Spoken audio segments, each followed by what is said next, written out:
Congressman Tim Burchett. Okay, Congressman, you just heard Hillary Vaughn's report. Congressman, the president is not the president of just the far left. He's the president of the United States of America, right? So when you see that the far left is now saying the battle plan is accuse oil and gas of price gouging, go after oil and gas companies, shut down, but now they want the president to do an executive order to attack U.S. energy, shut down fossil fuels, ban drilling on any leased land, and they're going to try to blame gas prices going up on oil and gas companies. That's their lame battle plan now going forward. Do you think the American people will fall for it? No way. No way, Liz. All we need to do is point our campaign cameras at the gas pumps, and that's all we really have to do. You know, you keep saying we need this Marshall Plan for this. We don't need a Marshall Plan. We don't need Eisenhower's interstate, and we don't need warp speed. That was a problem that was already there, and we were trying to solve it. We've already got the answer. It's called turn the spigots back on. Go back under what the Trump administration did. Start exporting energy like we did 1 year ago when we didn't have these problems. We didn't have spiking gas prices.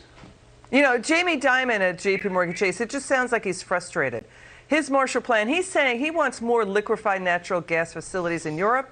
He wants reduced reliance on Russian imports and investments in new technology like hydrogen, also carbon capture. He said it at a meeting with the Treasury Secretary and 16 executives, including from the big oil companies. But, you know, this whole far left progressive caucus, what they're doing is, you know, they talk a big game about democracy, but they sent a memo to the president saying, yeah, do an end run, circumvent Congress, do an executive order, basically declare a national climate emergency and, you know, basically cripple U.S. domestic energy production.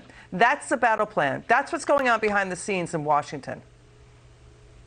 The trouble we have is when liberals tell us what they're going to do, we ought to start believing them. Joe Biden said this during the debate, if you remember, when he tried to run to the left of Bernie Sanders and said he wants gas at $7 a gallon. He wants to shut the oil industry down. And that's exactly what the far left is going to do. And they know the American public is aware. They know the elections are going to roll around. They know Kevin McCarthy is going to be the next Speaker of the House. And they know he's not going to stand for those shenanigans. And they're trying to cram it through as fast as they can through executive order, hook or crook. That's what they're trying to do. You're exactly right, ma'am. Is there any indication the president will do it?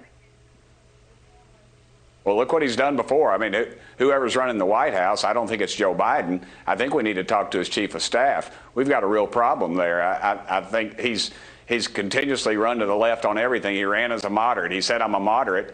And yet every program that he's put forward has been to the far left. So as I said, when these people tell us they're left wing, we ought to start believing them because that's exactly what the heck they're going to do. And dadgummit, the American public can't stand it anymore. Yeah, Emerson College, a new poll found 4 out of 10 blame the president for high gas prices. 8 out of 10 say they face financial hardship because inflation is destroying any wage gains, wiping out their wage gains.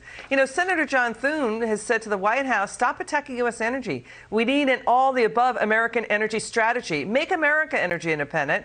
But the White House has got companies spending more on things like the SEC, forcing companies to make new disclosures about climate risks. The Labor Department and Democrats want our retirement funds to invest for climate change. It should be about retirement income. So the lack of focus, it's all over the map. Again and again, the president runs the country. He doesn't run just the far left.